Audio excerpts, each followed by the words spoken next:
Meus irmãos amados, minhas irmãs em Cristo, eu quero falar um pouquinho mais sobre esse tema, os inimigos de uma vida espiritual saudável. Coisas que impedem da gente ter uma vida espiritual saudável. Adoece a vida espiritual. Já falamos aqui da falta de alegria, quando você deixa a tristeza tomar conta. Isso é terrível. Falamos da avareza, falamos da ansiedade. E hoje eu quero falar um pouquinho mais. Queria que você abrisse a tua Bíblia no livro de Lucas, capítulo 17, versículo 3 e 4.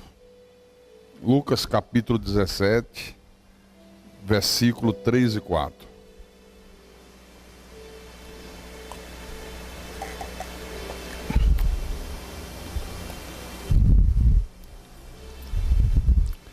Posso ler? Todos acharam? Então acompanhe a leitura, por favor. O Senhor Jesus disse assim: acautelai-vos. Se teu irmão pecar contra ti, repreende-o. Se ele se arrepender, perdoa-lhe. Se por 7 vezes no dia pecar contra ti, e 7 vezes vier ter contigo dizendo, estou arrependido, perdoa-lhe. Vamos orar, para que o Senhor Jesus fale com a sua igreja nessa noite. Oremos ao nosso Deus agora.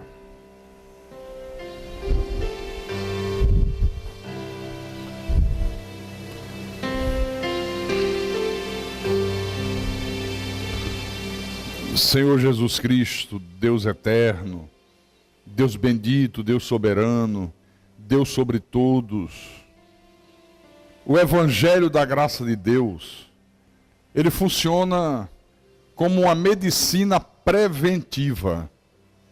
Nós temos no mundo uma medicina curativa, que espera que a pessoa adoeça para o médico entrar em ação. Se nós tivéssemos uma medicina preventiva, muita gente não ficaria doente, muitas doenças seriam evitadas, mas não temos. Mas na nossa vida espiritual, o Evangelho da Graça é essa medicina preventiva. Ele nos ensina a como viver a vida, para que nós não sejamos pessoas espiritualmente doentes. Ele nos ensina como nós devemos proceder, o que nós devemos evitar, para que nós tenhamos uma vida espiritual saudável. E nós graças te damos, porque isso é um privilégio, meu Pai, que o Senhor tem nos concedido. E queremos nessa noite, meu Deus, aprender um pouco mais de Ti. Queremos ouvir a Tua voz. Queremos ser ensinados pelo Teu Espírito Santo, porque é o Teu Espírito que nos ensina. Eu não tenho capacidade de ensinar a essa gente. O máximo que eu posso fazer é explanar a Tua palavra, explaná-la com verdade. Mas quem ensina verdadeiramente é o Teu Espírito. Se o Senhor não abrir o coração dessas pessoas que aqui se encontram, elas nunca vão compreender, elas nunca vão discernir as coisas que nós falamos aqui desse altar. Então ensina a tua igreja, ensina o teu povo, usa-me mais uma vez como teu servo, como teu pastor, com sabedoria, com inteligência, com temor reverencial. Dá-me capacidade, Senhor Deus, para proclamar as boas novas do teu reino, para pastorear as ovelhas do teu rebanho.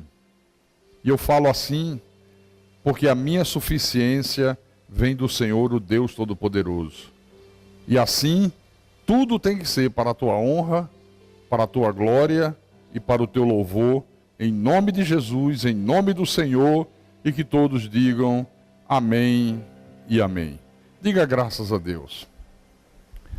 Nós vamos falar nessa noite de perdão, mas eu quero aproveitar o ensejo e falar também de desculpa. Existe uma diferença entre perdão e desculpa. Uma diferença brutal. O problema é que essas duas palavras, perdão e desculpa, elas têm sido tão banalizadas nos dias que nós estamos vivendo, que as pessoas nem imaginam que há uma diferença entre uma e outra. De tão banalizada que elas são. Elas nem imaginam que há diferença entre desculpa e perdão. As duas são extremamente importantes e nós precisamos saber, ensinados pelo Espírito Santo, como é que nós usamos essas coisas. O que é a desculpa, o que é o perdão, quando é que eu uso desculpa, quando é que eu uso perdão. A desculpa, ela sempre deve ser usada para aquelas coisas que alguém faz contra a gente, mas que não nos causaram nenhum dano. Coisas simples, coisas banais, coisas que às vezes a pessoa fez sem querer, às vezes fez por um impulso de momento, às vezes fez no momento de raiva, no momento de emoção, mas que não nos causaram maiores danos. Aí a gente desculpa. Por exemplo, alguém faz uma crítica mais dura para você, às vezes uma palavra mal colocada, que lhe magoa, que lhe chateia. Por exemplo, o marido esqueceu o dia do aniversário da esposa, esqueceu, a esposa fica, né, chateada. É um motivo de desculpar. A pessoa levantou a voz contra a outra no momento de tensão, no momento de crise, alteou a voz, sabe? Depois ela vai, olha, me desculpe, eu não devia ter levantado a voz contra você. Nós devemos desculpar. Porque, irmãos, igreja, todos nós aqui, sem exceção, cometemos falha. E as nossas falhas, os nossos erros, se nós somos pessoas de Deus, se nós somos pessoas verdadeiramente nascidas de novo, elas obrigatoriamente vão nos levar a um pedido de desculpa ou a um pedido de perdão. Obrigatoriamente, estou dizendo. Porque ninguém é perfeito. Eu não sou perfeito, vocês não são perfeitos. O marido em casa não é perfeito, a esposa não é perfeita. Os nossos pais não são perfeitos, nossos filhos não são perfeitos, os nossos irmãos de sangue não são perfeitos, os nossos irmãos espirituais não são perfeitos. Então nós vamos precisar pedir desculpa uns aos outros sempre, por causa dessa nossa imperfeição. E se nós não estivermos prontos a desculpar-nos uns aos outros, os nossos relacionamentos vão ser deteriorados. Não há relacionamento que se mantenha, nem entre marido e esposa e marido, nem entre pai e filho, filhos e pais. Não vai haver relacionamento nenhum. Então precisamos saber usar a desculpa. Agora, normalmente, Carlos Augusto, as pessoas estão mais dispostas a pedir desculpa a um estranho do que a um membro da família. Isso é uma coisa interessantíssima. Via de regra, as pessoas estão sempre prontas a desculpar um estranho. Mas tem sérias dificuldades de desculpar um irmão da igreja, desculpar um membro da família. Tem seríssimas dificuldades. Então a sensação que dá para mim é que quando é um estranho que comete um erro contra a pessoa, aquele erro do estranho dói muito mais do que quando o mesmo erro é praticado por um membro da sua família. Não é interessante isso aqui? Parece que o erro da família dói mais, machuca mais, fere mais. Por exemplo, você está dirigindo seu automóvel no trânsito, aí um sujeito vem lá, dá uma fechada em você, você fala, pô, meu irmão, está doido, não viu? O cara ainda xinga um palavrão, tamanho do Brasil para você, você ouve aquele palavrão, tudo bem, daqui a 1 minuto, você já esqueceu tudo. O cara foi embora, você foi para o outro lado, deixou para lá, não teve maiores consequências. Mas às vezes, chega em casa, aí a esposa faz uma crítica mais dura, mais áspera, usa uma palavra mais contundente. Aí às vezes o bicho pega, meu irmão. Por causa de uma palavra mais dura da esposa, ou do marido para a esposa, às vezes isso rende uma confusão que perdura por semanas a fios. Mas não é assim que acontece ou não é? Quem foi ofendido, ou se sentiu ofendido, fica de cara amarrada, começa a nutrir um sentimento de ódio, um sentimento de rancor, o coração cheio de amargura, né? Começa aquela coisa machucando por dentro. Olha, e demora para pedir desculpa, viu? E quem foi ofendido demora para desculpar. É assim que acontece. É assim que a coisa funciona. Então, se você não procurar ter relacionamento absolutamente saudável com as pessoas, com a tua família, com os teus filhos, com o teu marido, com a tua esposa, com os teus vizinhos, com os teus colegas de trabalho, com os teus irmãos da igreja, se você não procurar ter um relacionamento saudável, está sempre pronto a desculpar, você nunca vai ter uma vida espiritual saudável. E isso também afeta a vida espiritual. Isso também afeta. Vamos desculpar. Coisas banais, coisas simples, coisas que não causam danos, e as pessoas se enfesam, se iram, fica o coração cheio de mágoa, cheio de rancor, cheio de ira, a cara desse tamanho contra o outro. Às vezes coisas que não causaram nenhum dano, coisas absolutamente banais, mas isso causa danos na tua vida espiritual ou na minha vida espiritual. Amém? Amém, irmãos? Isso é desculpa. Coisas simples, coisas banais. Mas agora eu quero falar do perdão. O perdão é uma coisa divina.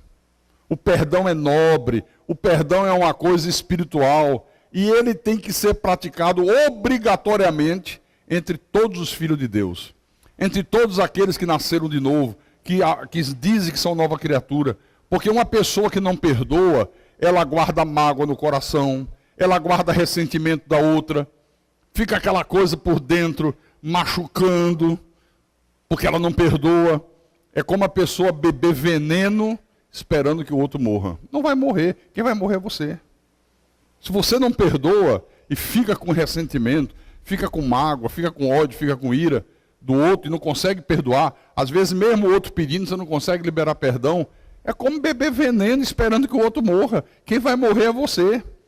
Quem está se auto-envenenando é você. Esse aqui é o grande problema, esse aqui é o grande drama. Então, o perdão é algo que eu concedo a alguém para aquilo que não tem desculpa. É algo que a pessoa fez que não adianta desculpa, só adianta o perdão. É para aquilo que causou danos sérios. É para aquilo que as pessoas fazem contra a gente, que machucou de verdade, doeu fundo, causou problemas às vezes terríveis. E eu vou dar o perdão para aquelas pessoas que agiram assim, se arrependeram e assumiram o seu erro, assumiram as suas culpas. É somente assim que eu posso liberar perdão. Esse texto aqui, que eu abri a mensagem, olha o que Jesus disse. Acautelai-vos, tenham cautela. Primeira coisa. Aí ele prossegue. Se teu irmão, está falando de irmãos espirituais, pecar contra ti, repreende-o.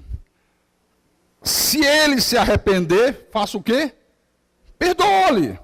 Você está vendo que uma coisa está condicionada à outra? Se pecar, repreende. Aponta o erro, mostra a falha. É esse o ensinamento que Jesus está dizendo. Se ele se arrepender, se ele assumir que errou, se ele reconhecer que falhou, perdoa-lhe. Então, o ensino de Jesus Cristo diz aqui que o perdão só deve ser dado se o ofensor se arrepender da ofensa praticada. Está claro aqui. Se ele assumir a culpa e pedir perdão. Senão, não é para liberar perdão. Eu não guardo ódio, eu não guardo mágoa, mas não vou perdoar. O cara não reconhece que errou, o cara não é humilde, o cara não vem para mim e diz, olha, pastor, me perdoe, eu sei que eu te magoei fundo, eu sei que eu causei um dano muito grave ao Senhor, e eu estou profundamente arrependido e queria que o Senhor me perdoasse. Aí Jesus diz o quê? Perdoa-lhe. Porque, meu irmão, tem muita gente que quer ser perdoada sem nunca ter demonstrado arrependimento. O que mais tem é isso. Gente que quer receber perdão sem se arrepender, sem nunca ter que pedir perdão a quem ela ofendeu. Outros são tão orgulhosos, mas tão orgulhosos, têm uma altivez tão grande, que não tem a nobreza, não tem a espiritualidade para chegar para a pessoa que ela ofendeu de uma forma ou de outra e pedir perdão. Não tem. Perdão é só para quem nasceu de novo. Perdão é algo nobre. Perdão é só para quem é espiritual de fato e de verdade.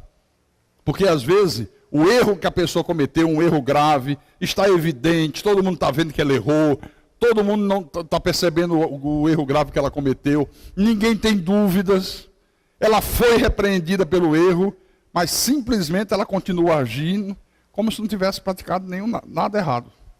Não tem gente que é assim, tem ou não tem? Isso não é ser humilde. Isso não é ser cristão, meu irmão. Por isso que o perdão é só para quem é cristão. Não é para quem não é cristão. Deixa eu segurar um pouco aqui Mateus, Lucas, e vim em Mateus capítulo 18. Mateus capítulo 18.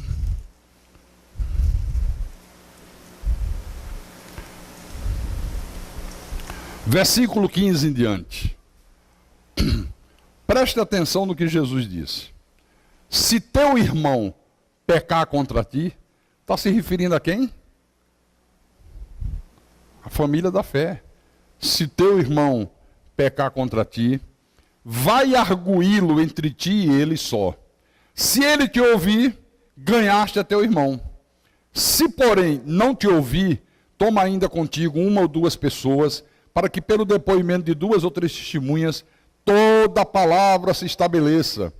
E se ele não os atender, dize-o à igreja.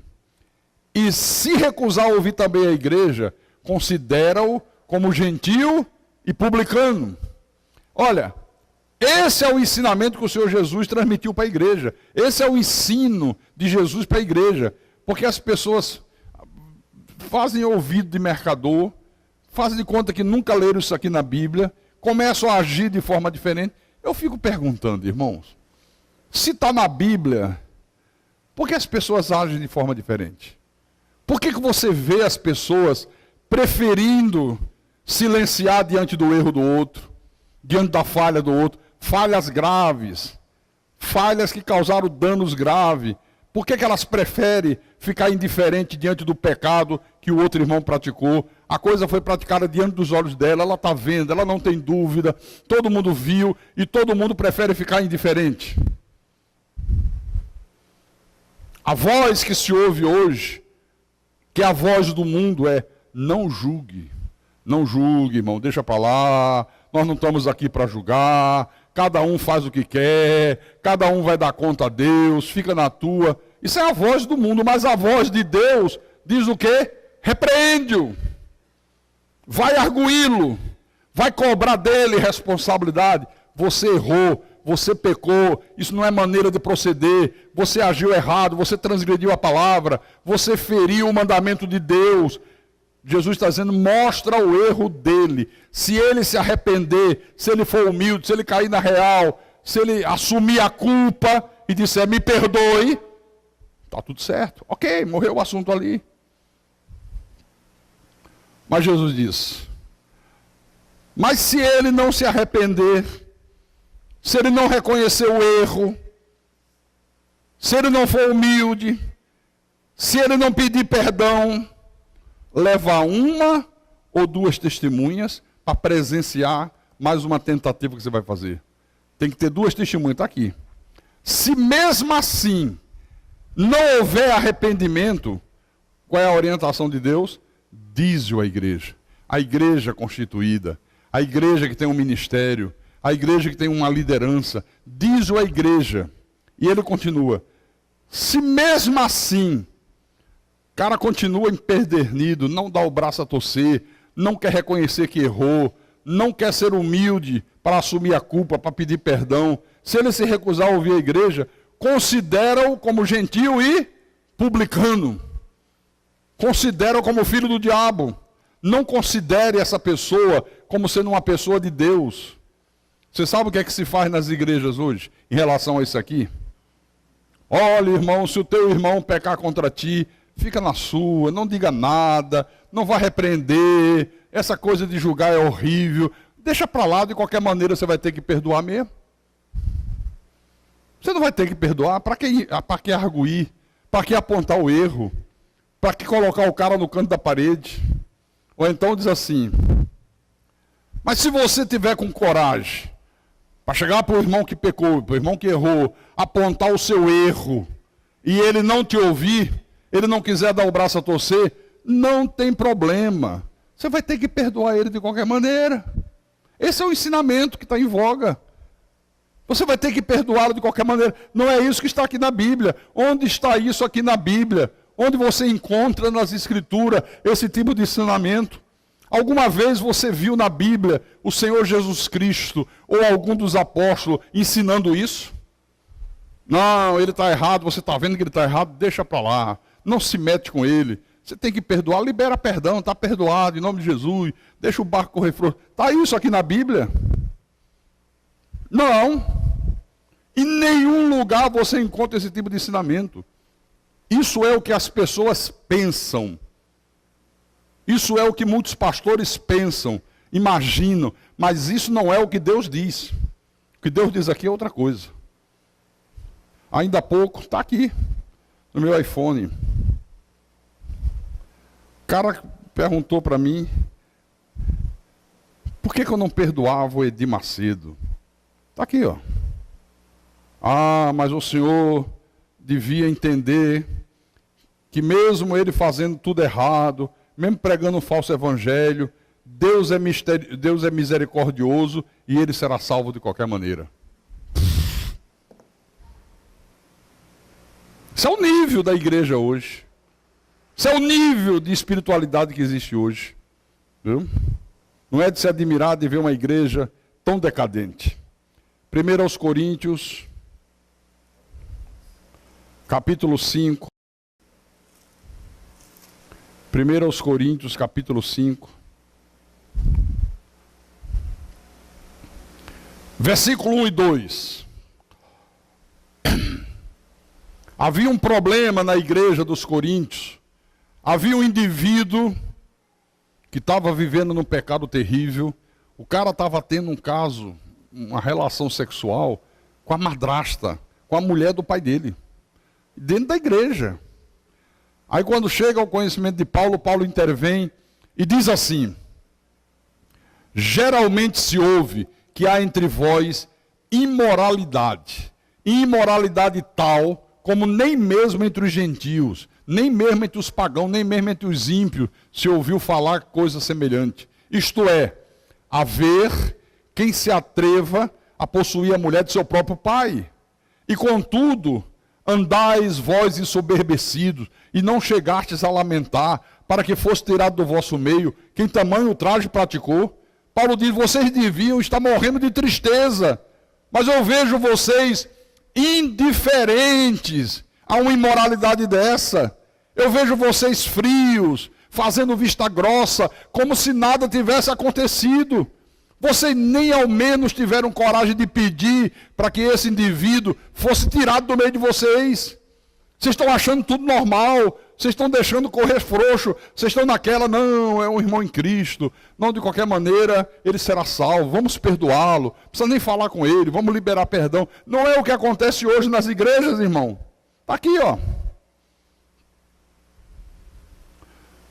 Paulo diz, essa pessoa que continua pecando, sem nenhum arrependimento, tem que ser tirada do meio de vocês. Não pode permanecer nas fileiras da igreja. Não pode estar no nosso meio. É a ordem de Deus. Por isso, quando ele prossegue aqui, no versículo 9 em diante, isso é uma sequência do assunto. Ele diz, já em carta vos escrevi que não vos associasse com os impuros. Refiro-me com isto, não propriamente aos impuros deste mundo, ou aos avarentos, roubadores ou idólatras, porque nesse caso vocês teriam de sair do mundo. Paulo diz, eu escrevi já uma carta dizendo que vocês não devem se associar com gente impura. Vocês entenderam que era não se associar com os impuros desse mundo. Não é nada disso, porque se fosse em relação ao mundo lá fora, vocês iam ter que sair do mundo, iam ter que morar na Lua, iam ter que morar em Marte, porque o que não falta nesse mundo é gente impura.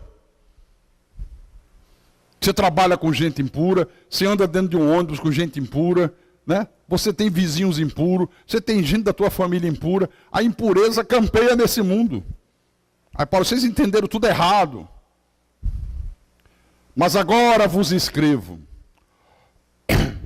versículo 11, que não vos associeis com alguém que dizendo-se irmão em Cristo, dizendo-se batizado com o Espírito Santo, olha, eu sou nova criatura, eu sou um eleito, eu sou um predestinado, for impuro, ou avarento, ou idólatra, ou maldizente, ou beberrão, ou roubador, com esse tal nem ainda comais. Pois com que direito haveria eu de julgar os de fora? Não julgai vós os de dentro. Paulo diz, eu não posso julgar quem está lá fora. Quem está lá fora pode estar praticando as coisas mais absurdas, mas pode ser um eleito. Como era a nossa vida lá fora? Como é que nós vivíamos a vida antes de Deus nos chamar? Fazendo as coisas mais absurdas. Tendo um tipo de vida deplorável. Ninguém sabe que a pessoa... O cara pode estar ali na esquina fumando droga, crack, maconha, cocaína. Isso é um eleito. No tempo de Deus, Deus vai resgatá-lo, Deus vai lhe dar vida outra vez. A gente não sabe. Mas Paulo disse, mas dentro da igreja, ouvindo a palavra, conhecendo a verdade, se dizendo salvo, se dizendo cheio do Espírito Santo, e com esse tipo de conduta, você tem provas mais do que concretas de que essa pessoa não é de Deus, porque uma pessoa de Deus, depois de ouvir a palavra, depois de ser selada pelo Espírito Santo, ela obrigatoriamente tem que ter uma mudança de vida. Por isso que diz, é uma nova criatura. Paulo diz, então vocês têm que julgar os de dentro. Os de fora, Deus os julgará. Expulsai, pois, de entre vós o malfeitor. Vocês estão percebendo como a ordem de Deus é dura? Nem com ele comais. Não sente com ele nem para tomar uma sopa na cantina, nem para comer um pastel. Não senta com esse sujeito ou com essa sujeita. Isola, dá gelo, faz de conta que ela está contaminada pelo ebola. Se chegar perto, contamina. Deixa sozinho, expulsai dentre vós o malfeitor. Manda expulsar do meio do povo de Deus. Quem tais coisas pratica, está aqui escrito. Então, há casos que a pessoa pratica um erro, se arrepende, reconhece que errou, assume a culpa, pede perdão com toda a sinceridade da sua alma, e aí nós temos que perdoar. Esse é o ensinamento do Senhor Jesus Cristo. Porque se você não perdoa, então você não é cristão. E quando você não perdoa, e tem gente que não perdoa, a tua vida se transforma num verdadeiro inferno. Você passa a ter uma vida cheia de mágoa, cheia de ressentimento, cheia de rancores. Você se torna escravo da mágoa, do ressentimento e do rancor. E a única maneira de você se libertar desses verdugos da alma é através do perdão. É você perdoar quem te ofendeu, reconheceu que errou e te pediu perdão. O problema é que é muito mais fácil falar de perdão do que perdoar. Na igreja evangélica se fala muito de perdão, pouco se perdoa. Pouco se perdoa.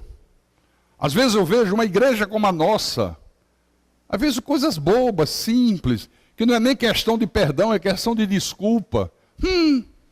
A coisa rende, viu, meu irmão? Às vezes eu fico assim, gente, Deus, eu estou enxergando direito ou estou ficando doido? Sabe, ressentimentos, mágoa, aquela coisa que guarda, não perde a chance de chutar o calcanhar do outro.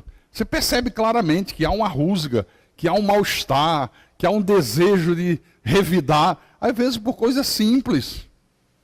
Porque a pessoa repreende, porque a pessoa diz, você não trabalhou direito, você é relaxado. E, meu irmão, o mundo vem abaixo. O mundo vem abaixo. Isso nos entristece muito, está dizendo Carlos Augusto. Então, o perdão é divino. O perdão, irmão, é muito maior do que o ódio. O perdão cura, o perdão liberta, O perdão cicatriza as feridas da alma. O perdão limpa a tua mente. O perdão traz um alívio para a tua alma. O perdão faz um bem danado ao coração, queridos. Só faz bem. É um bálsamo divino. Quando é que as pessoas vão compreender isso aqui? Tem uma parábola que Jesus usou, que se você entender essa parábola, muita gente lê a parábola e não entende, você vai entender o que é perdão. Eu vou mostrar para você qual é a parábola. Mateus capítulo 18. A parábola do credor incompassivo. Mateus capítulo 18, versículo 23 em diante. Eu vou ler primeiro o texto, depois a gente explica. Olha o que é que diz aqui. Por isso, o reino dos céus é semelhante a um rei que resolveu ajustar conta com os seus servos. E passando a fazê-lo, trouxeram-lhe um que lhe devia 10.000 talentos. Não tendo ele, porém, com o que pagar, ordenou o Senhor que fosse vendido ele, a mulher, os filhos e tudo quanto ele possuía, e que a dívida fosse paga. Então o servo, prostrando-se reverente, rogou: sê paciente comigo, e tudo eu te pagarei. E o senhor daquele servo, compadecendo-se, mandou-o embora e perdoou-lhe toda a dívida. Se compadeceu. Saindo, porém, aquele servo, encontrou um dos seus conservos que lhe devia 100 denários. E agarrando, o sufocava, dizendo: paga-me os 100 denários que você me deve, desgraçado, eu quero agora. Então o seu conservo, caindo-lhe aos pés, implorava: sê paciente comigo e eu vou te pagar. Ele, entretanto, não quis. Antes, indo-se, o lançou na prisão até que saudasse a dívida. Vendo os seus companheiros o que se havia passado, entristeceram-se muito e foram relatar ao seu senhor tudo o que acontecera. Então o seu senhor, chamando-lhe, disse: servo malvado, perdoei-te aquela dívida toda porque me suplicaste. Não devias tu igualmente compadecer-te do teu conservo, como eu também me compadeci de ti? Indignando-se o seu senhor, o entregou aos verdugos até que lhe pagasse toda a dívida. Aí Jesus disse: assim também meu Pai Celeste vos fará, se do íntimo não perdoardes cada um a seu irmão. Essa parábola do credor incompassivo, Jesus contou para ensinar a Pedro a respeito do perdão. Pedro perguntou: Senhor, quantas vezes eu devo perdoar meu irmão, tal. O problema é que tem muita gente, inclusive pastores, que lê essa parábola aqui e não entende. Mas nós vamos entender. Primeiro lugar, você precisa saber, nós precisamos saber, quanto valia um talento naquela época aqui. Um talento valia 35 quilos de ouro. Qual era a dívida do cara? 10.000 talentos. Equivalente a 350 mil quilos de ouro. Quase meia tonelada de ouro está aqui. Só para você ter uma ideia, todos os impostos que eram recolhidos pelo governo romano lá na Judéia, importava no valor de 800 talentos, todos os impostos da Judéia. 800 talentos. 10.000 talentos era o equivalente a todos os impostos recolhidos em toda a nação de Israel ao longo de 13 anos. Dá para imaginar o tamanho da dívida? 10.000 talentos era o valor dos impostos recolhidos pela nação de Israel, de toda a nação, ano após ano, durante 13 anos seguidos. Então era absolutamente impossível, já no primeiro século, qualquer judeu dever 10.000 talentos. Impossível. Então a dívida era uma dívida impagável. Não tinha como pagar. Nessa época aqui, o salário de um trabalhador era de 30 denários por mês.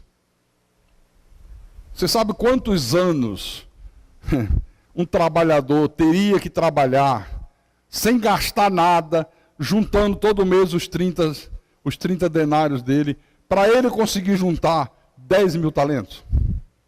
Sabe quantos anos? 160 mil anos.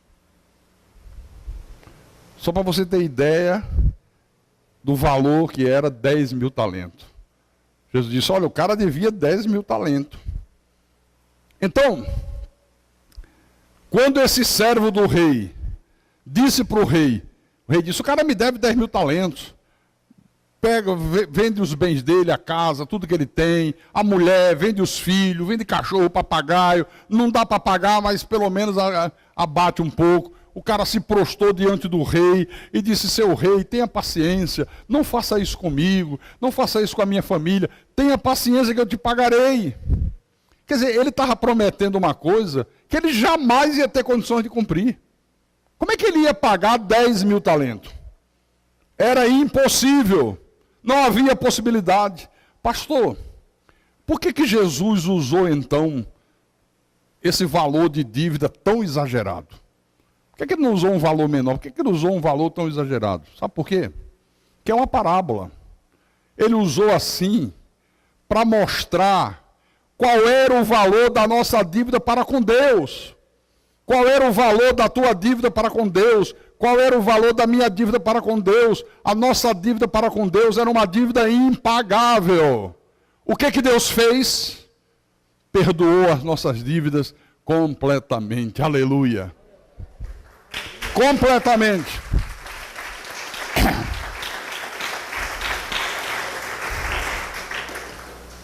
A tua dívida era impagável. A minha dívida era impagável. Não tinha como pagar. Só que lá na frente, camarada sai, recebe um perdão maravilhoso, encontra alguém que lhe devia 100 denários, o equivalente a 3 meses e 10 dias de trabalho. Se o cara trabalhasse 3 meses mais 10 dias, pagava os 100 denários. Era 30 denários por mês. Agora você vê, sujeito tinha acabado de receber o perdão de uma dívida equivalente a 160 mil anos de trabalho. Tinha acabado de receber. E não consegue perdoar uma dívida de 100 dias de trabalho. Não é impressionante isso aqui? 10 mil talentos. 10 mil talentos são 60 mil vezes mais que 100 denários. 60 mil vezes. Então aqui Jesus está dizendo, com essa parábola, que nós nunca vamos poder dizer para alguém, não, eu não vou perdoar fulano, porque o que ele fez comigo foi muito grave, o que ele fez comigo foi difícil, a decepção que ele me causou foi enorme, só eu sei o que ele fez comigo, não dá para perdoar, a coisa foi grave demais, passou dos limites. Você nunca vai poder dizer isso, porque o que você fez com Deus passou dos limites. E Deus te perdoou completamente. Aleluia, glória a Deus. Então, nós devemos perdoar uns aos outros, nós que somos da família da fé, como Deus em Cristo nos perdoou. Esse é o ensinamento aqui. O Senhor nos perdoou completamente, eternamente. Ainda disse mais, dos teus pecados não me lembrarei mais. Aleluia. Você quer perdão maior do que esse? Quer dizer, o cara recebe um perdão tamanho do universo. Aí, por causa de uma rusga com a outra pessoa, às vezes, caso que nem é caso de perdão. O cara fica desse tamanho, não se dá mais, não consegue ter um relacionamento saudável, não consegue mais conviver com aquela pessoa. Você nota perfeitamente nas atitudes, nos sentimentos, no semblante. e recebeu um perdão do tamanho do mundo. Foi o que aconteceu com esse sujeito aqui, ó. Abre em Hebreus capítulo 8.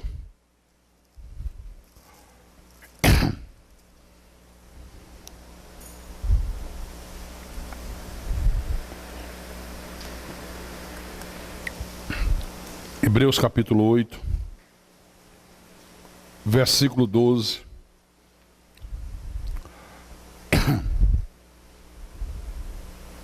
Diz assim: isso é Deus falando conosco.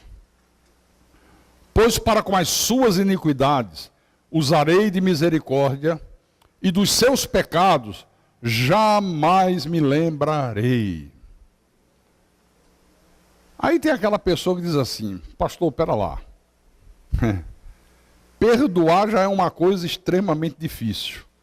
Agora, esquecer, impossível. Absolutamente impossível. Não tem como esquecer, pastor. Perdoar ainda vai. É difícil, mas ainda chego lá. Agora, esquecer o que a pessoa me fez, é impossível. Está sempre na nossa memória. Só que quando Deus diz dos seus pecados não me lembrarei mais, Deus não está dizendo que ele vai sofrer de amnésia, que vai apagar tudo, ele não lembra mais. Não. Como é que o Deus Todo-Poderoso não vai lembrar? A mesma coisa é você. Se você não é doente, se você não tem uma amnésia, como é que você vai esquecer? Não tem como esquecer. É lógico que você não vai nunca esquecer. Esse esquecer aqui significa que Deus está dizendo que ele jamais vai cobrar de você uma dívida que ele já perdoou. Dos seus pecados jamais me lembrarei. Ele está dizendo: jamais eu vou cobrar uma dívida que eu já te perdoei. Deus está dizendo aqui: jamais eu vou jogar no teu rosto o pecado que você cometeu contra mim. Está aqui. Eu já te perdoei. É esse o sentido. Então, perdoar, quando o perdão é dado espiritualmente, é você lembrar do fato sem sentir nenhum ressentimento. É você se lembrar do fato sem sentir amargura, sem sentir tristeza, sem sentir dor. Você lembra que ninguém tem amnésia, mas aquilo ali passou, você até pensa, quando lembra do fato, você leva na brincadeira. Você diz: puxa, graças a Deus isso aqui passou, o irmão foi um momento de intranquilidade do irmão, o irmão me ofendeu, graças a Deus que ele se arrependeu, graças a Deus que ele reconheceu o erro, foi humilde, me pediu perdão, eu perdoei de todo o meu coração. Isso é que significa jamais me lembrarei. Porque tem gente que diz: eu perdoei. Marido traiu a esposa uma vez só. Aí, poxa, minha filha, me perdoe. Ela diz: está perdoado. Passa 2 anos, tem uma rusga qualquer. Você pensa que eu esqueci? Joga na cara. Você está pensando que eu esqueci o que você já fez comigo? Isso não perdoou nunca. Não perdoou. Fingiu que perdoou. Então, quando Deus diz aqui: dos teus pecados não me lembrarei mais, ele está dizendo exatamente isso.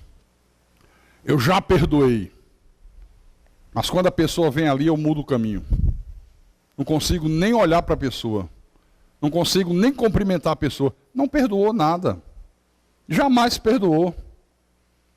Quem sabe nós tenhamos aqui nessa noite pessoas precisando colocar o perdão em prática. Quem sabe tenham pessoas aqui nessa noite com seu coraçãozinho cheio de amargura, cheio de rancor, cheio de ressentimento, e não está conseguindo liberar perdão para quem lhe feriu. Eu quero dizer para você: perdoe, meu irmão. Porque se você não perdoar, você nunca terá uma vida espiritual saudável. Você vai ter uma vida espiritual doente. Nunca vai ter uma vida espiritual saudável. Não tem jeito. Então perdoe. Abra a tua Bíblia em Mateus capítulo 6.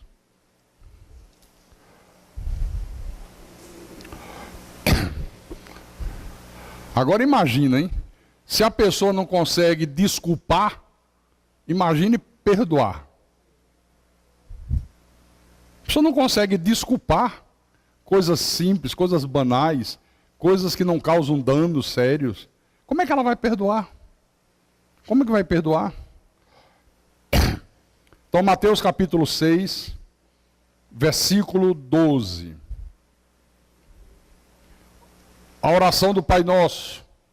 Aí chega no versículo 12, nessa parte da oração, o Senhor ensina e diz: perdoa-nos as nossas dívidas, assim como nós temos perdoado aos nossos devedores.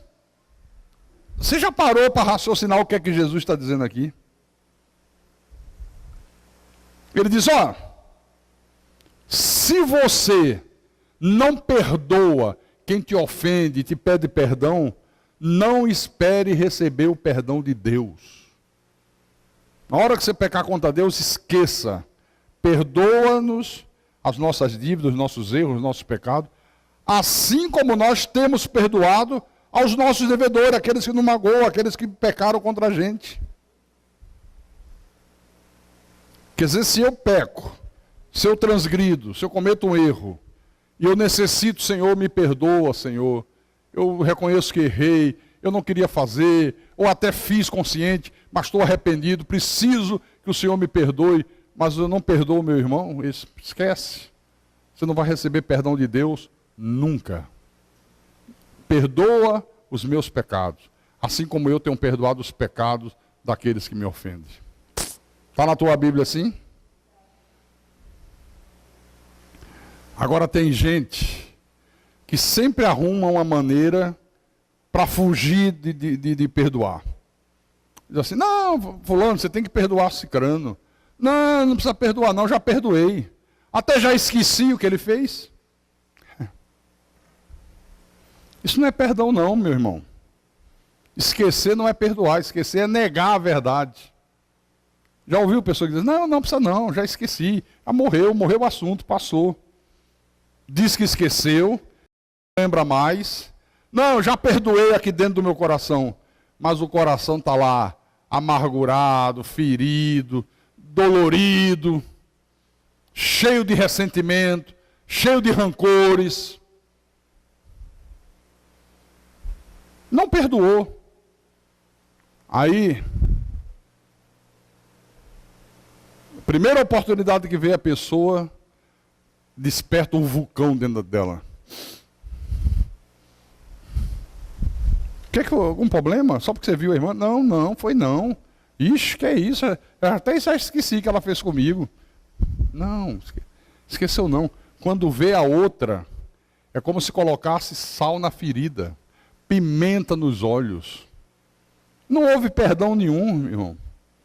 E vou dizer outra coisa. Toda pessoa que finge que perdoa, de vez em quando, e isso acontece às vezes nos momentos mais inoportunos, ela tem verdadeiras explosões de ira. Passa um tempo, parece que está tudo bem. De repente, às vezes por um espirro mal dado, ela se ira contra a outra, porque o coração está cheio de ressentimento. Isso é terrível. 1 de João, capítulo 2, versículo 9.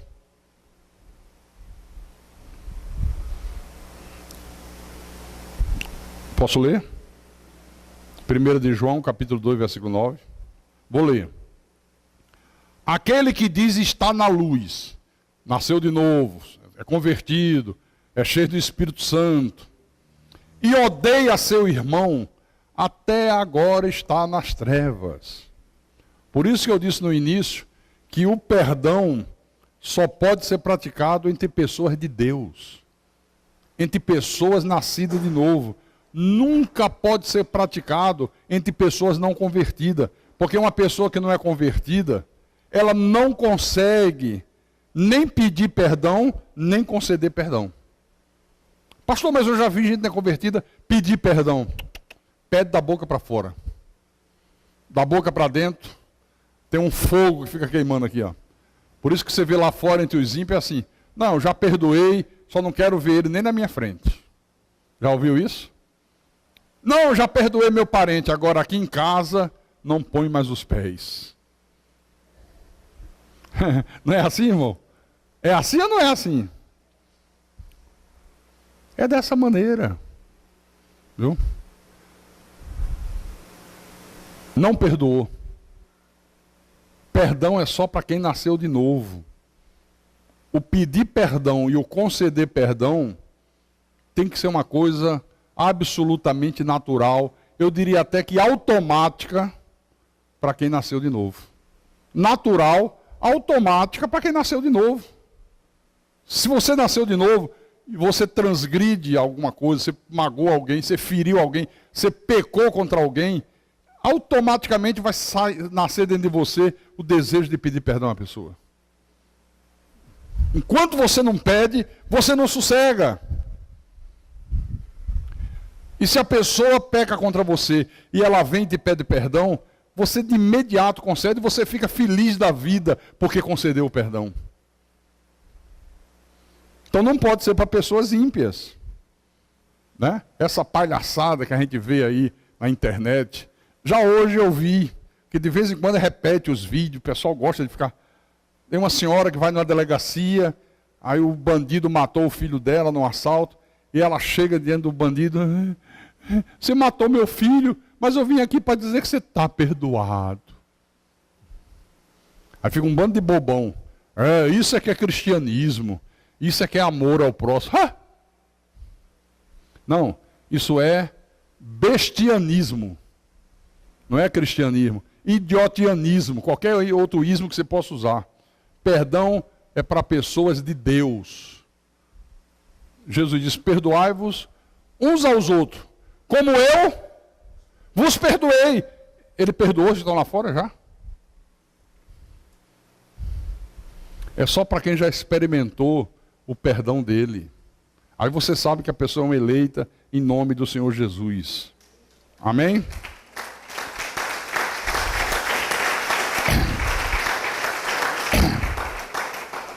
Colossenses capítulo 3. Por isso, quando é uma pessoa ímpia que faz, nós não devemos guardar mágoa, rancor, não. Mas quando a coisa é grave, para merecer perdão, é porque foi grave, não tem desculpa o que a pessoa fez. A gente não guarda mágoa, não guarda rancor, mas aí entra aquele negócio, não quero assunto com fulano. Não tenho nenhum sentimento contra ele, está tudo tranquilo, mas não quero mais assunto com ele. Aí cabe. Essa é a maneira correta. Agora sair liberando perdão a grosso e a varejo, não existe aqui na Bíblia não, meu irmão. Colossenses capítulo 3, versículo 12 e 13.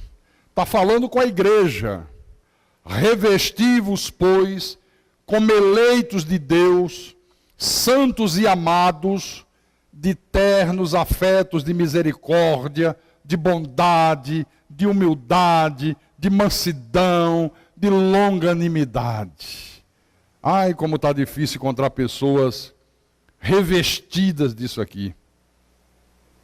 Como está difícil. É como se você vestisse uma roupa. Você olha assim, caramba, que roupa linda. Afeto, misericórdia, bondade, humildade, mansidão, longanimidade, paciência para suportar ofensas. Aí o versículo 13. Suportai-vos uns aos outros. Temos que suportar uns aos outros. Nós não fomos feitos em forma de biscoito. Forma de biscoito é que são os biscoitos tudo igual. Você compra um biscoito maisena, né, ou da Pilar, ou da Piraquê, sei lá. Você abre o pacote, é tudo igualzinho. Foram feitos da mesma forminha, sai tudo igual. Cada forma é igual a outra. Nós não somos feitos em forma de biscoito, irmão. Cada um tem um gosto, cada um tem uma personalidade. Um gosta do preto, outro gosta do azul. Um gosta de praia, outro gosta de rio. Um gosta de assistir futebol, outro gosta de assistir filme.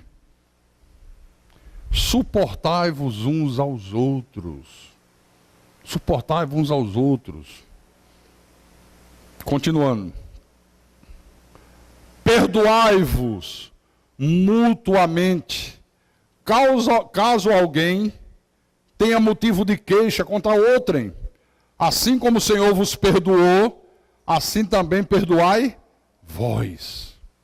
Perdoai-vos mutuamente. Tinha uma senhora, até gostava muito dela, frequentava aqui, sentava ali atrás, muitos anos. Aí de repente ela sumiu. E o pessoal, pastor, irmã fulana nunca mais veio, cadê? A gente liga, ela não atende. Eu digo, será que está doente? Será que houve algum problema? Aí, não sei se foi a irmã Ruth que me deu o telefone. Eu digo, deixa comigo que eu vou ligar. Aí um domingo à noite eu liguei. Ela atendeu. Aí disse, eu digo, minha irmã, pastor Carlos, pastor, tudo bem, e tal, como é que tá? A irmã está doente, algum problema que a gente possa ajudar? Todo mundo está preocupado, a irmã nunca mais apareceu. Não houve problema nenhum, é que eu estou frequentando outra igreja, tal. Mas irmã, o que aconteceu? É pertinho da sua casa? Não, é mais longe. Ué, não, pastor, Deus está no controle. Quando alguém começa a dizer para mim, Deus está no controle com essas coisas, olha, isso me dá náuseas. Porque quando a gente diz Deus está no controle, não é para encobrir erros, não. E eu fiquei encucado com aquilo. Eu digo, puxa vida, o que é que houve? Aí descobri. Tem a outra senhora, essa está aqui ainda. Sempre sentou junta. As duas moravam, uma numa rua, outra na outra rua. Aí sempre vinham para a igreja juntas. De domingo, a que morava na rua de cá, passava na rua de lá. Bora, fulano, vamos lá. Aí teve um domingo, que chegou na casa dessa que saiu. Bora, fulana. Ih, rapaz, espera um pouquinho aí, que hoje eu me atrasei, ainda estou aqui botando café para fulano.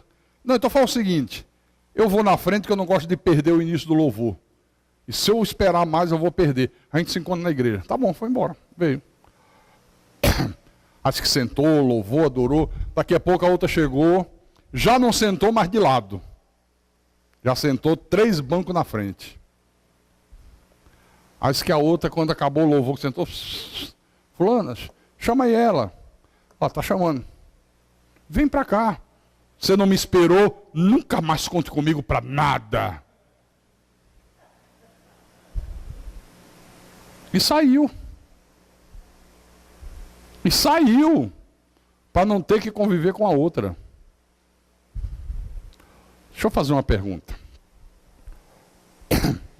Você acha que uma pessoa dessa é convertida? Sinceramente. Olha como vocês têm medo de responder. Vocês acham que é convertida ou não é? Eu vou dizer logo, não é. A minha Bíblia diz que não é.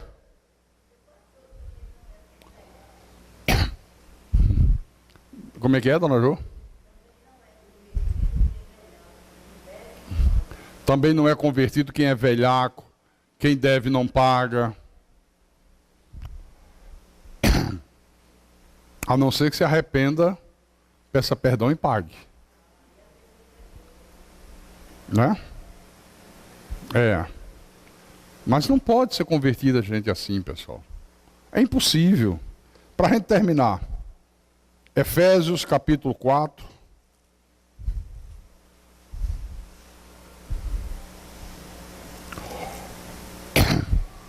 Efésios capítulo 4. Versículo 31 e 32.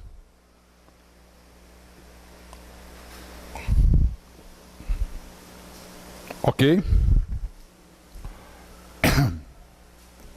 Então vamos lá.